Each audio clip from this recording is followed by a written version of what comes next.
Welcome to the first ever Nerdthusiasm YouTube tutorial. Today we're talking about making molds. I got two different ways that I want to show you, so let's jump right in. First off, I've got this crock pot that I picked up at Goodwill for $4.25, and inside here I have a reusable, remeltable silicone. It is pretty firm. It holds its shape real well. As you can see, I've got a good shine on there from the shot glass I molded last time. But if you want to reuse it, you just plug it in, which we're going to do now because it takes about 10 minutes for it to melt down, and you can make your mold. So have a neat little time lapse because time lapses are fun. You can see it melting down there, and after about 10 minutes, it's a mess, but it's pretty much ready to use for what I'm going to use it for today. So what do you want to put your mold in? Well, this stuff is hot. So these little solo cups, they're just going to get soft and melt and not hold their shape. So we're not using that. What about a thicker plastic cup? It's a little better, but really not much. So we're not going to use that either. We're going to use an aluminum can. This is just, knockoff LaCroix can. So I didn't have to clean it out or anything like that. It's ready to go. My first one, I wanted to make a mold of this because it's a simple shape that I wanted to show you guys. I made this first one, and unfortunately, my original is a little bit too tall for this because you want a good thick base. But that's okay because I drink plenty of this LaCroix stuff. So we'll just get another can. So how do you get this ready to go? You might have guessed, but I've want to make sure that it is tall enough, first of all. So we're going to mark right up to about the calories thing. And cutting this off with a utility knife. You want to be really careful with this because those edges are sharp. But you want to make sure that your original is going to fit well inside the container that's holding your mold. We'll set this to the side. Good to go. Safety first. Put away the blade. As for this other one, let's just pretend I didn't mess up. Throw it away. That never happened. I didn't make any mistakes. So we've got this. Now, how do we attach our original to the inside of the can? I've got some cyanoacrylate and some accelerator. Harder to say than to use. I'm just going to put some of this. It's super glue. I'm going to put this on the bottom of my original. This is just an empty glitter shaker that I had that I don't really need anymore. So put some super glue on the bottom of that. And I'm spraying the inside of the can with the accelerator. So when I push the super glue and the original to the bottom of the inside of the can, it's going to kick and be ready to use pretty much instantly. So that's ready to go. It's not going anywhere. Now, back to our goop. So we've got our cauldron of silicone and we've got our original in its mold container ready to go. Guess what I'm going to use to scoop it? I'm actually going to use one of those little Dixie cups. So again, there's my glitter. This is my makeshift ladle.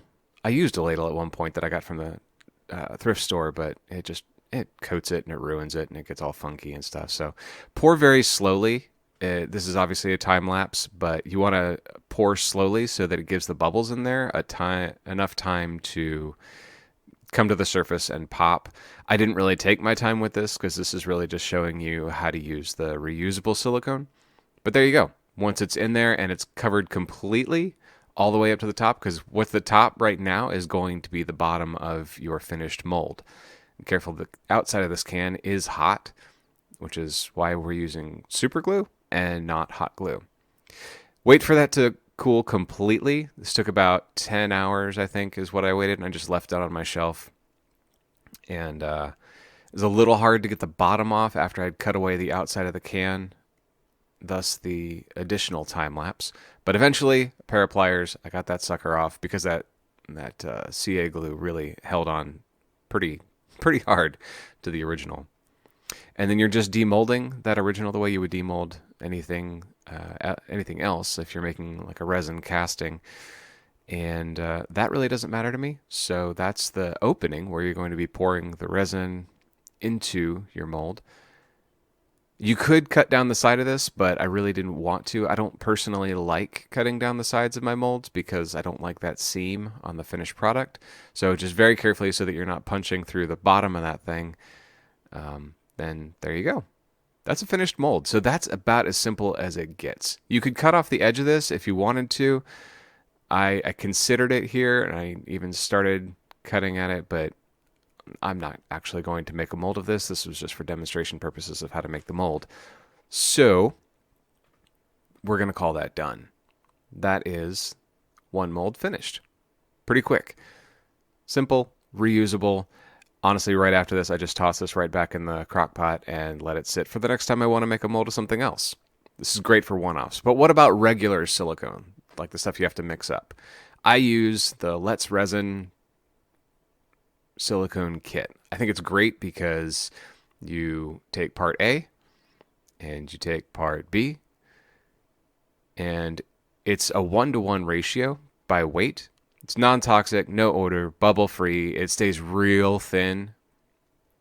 As you can see, like both sides are kind of sloshing around in there. They're real thin, which gives the bubbles even more time to come to the top and pop, giving you the best chance. Now, to make our mold container for this, we're taking a piece of cardboard.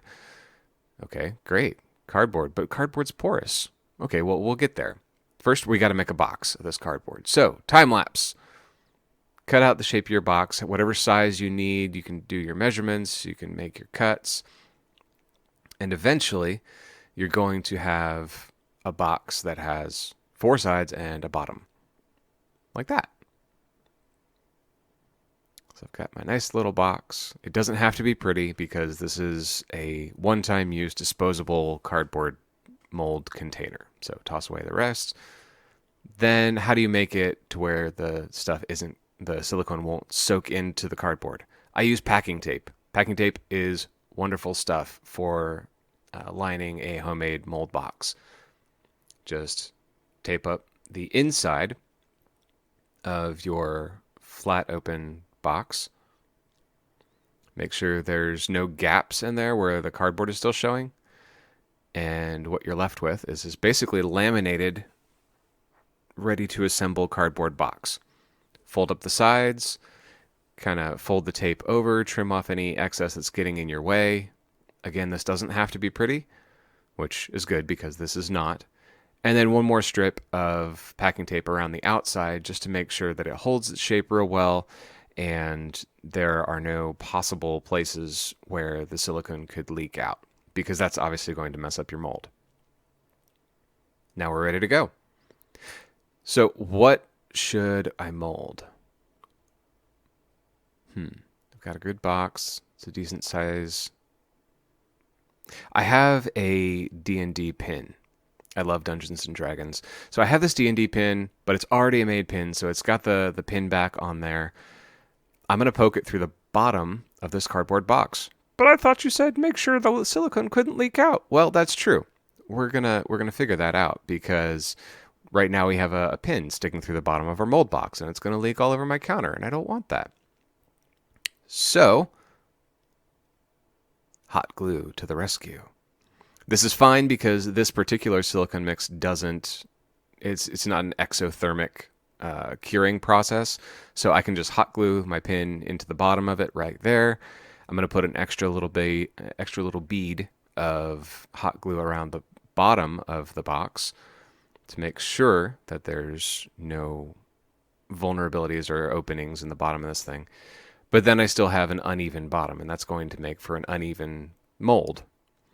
Not a problem, because remember all those scraps of cardboard that I had?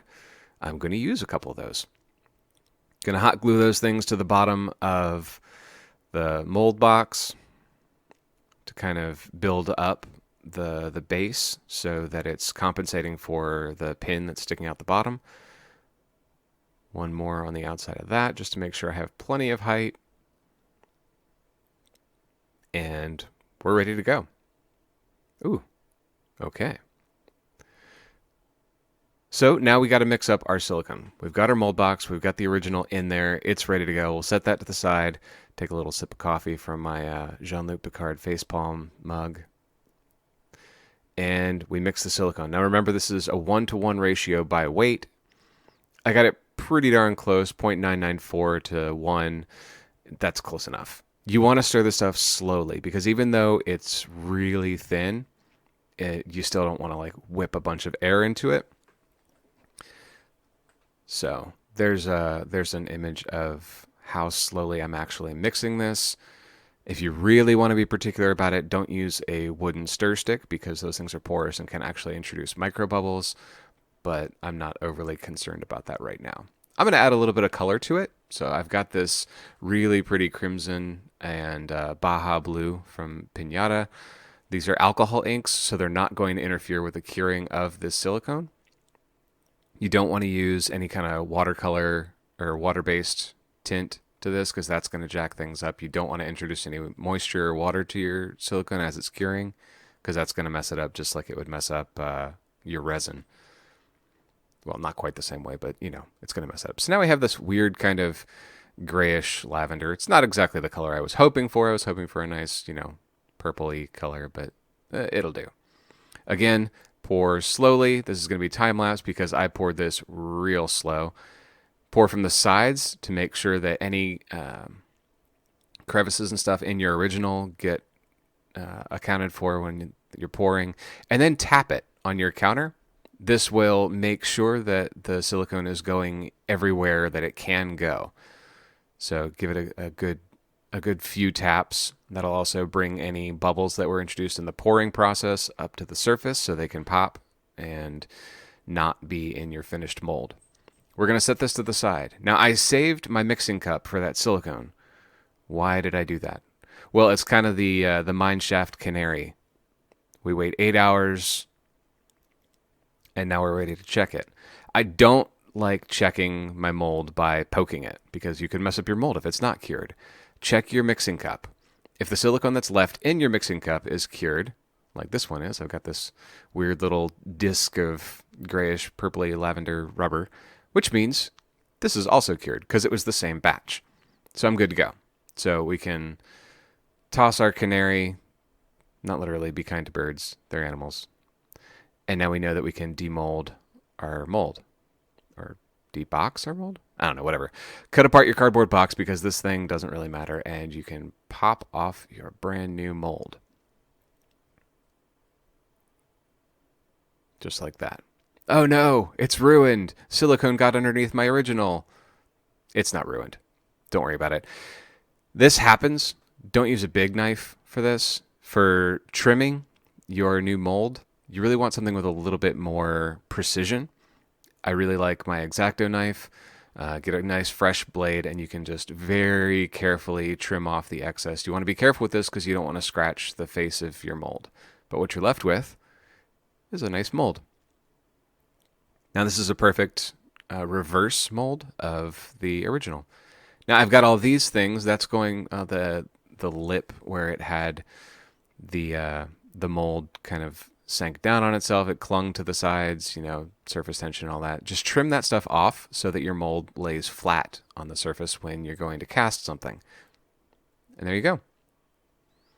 Got a brand new mold. Now, I'm not going to be selling these. I don't want to infringe on copyrights of any kind. This is purely for my own benefit. But now I have a way to make these pins for myself in any color that I want. And I want to keep the original, so I just pry it out of the box. It's hot glue, so it's not, impervious. And my original is good to go. It's got a little bit of hot glue on the back. I could try scraping this off with my fingernail, but it's like really in there because this was a cast enamel pin and it's like in the grooves and stuff. So I could either leave it. It's going to be against what other fabric I pin this to, whether it's my shirt or my backpack or whatever. I didn't want it on there because I think it just looks kind of gross. So I busted out the heat gun and heated it up. I laid it up against here. And as I learned shortly after this, like right here, it's hot. So it's hot. Obviously, I just blasted it with my heat gun. So I grabbed my pliers, held it by the pointy end, and I can quickly just kind of rub off the rest of the now softened hot glue, and my original is perfectly unharmed. Put the pin back on there. I've got my original. I've got my mold. So there you go. that is 2 ways that I like to make my molds. Hopefully this gave you some basis to build your learning on. Hit me up in the comments with whatever other tutorials you'd like to see next.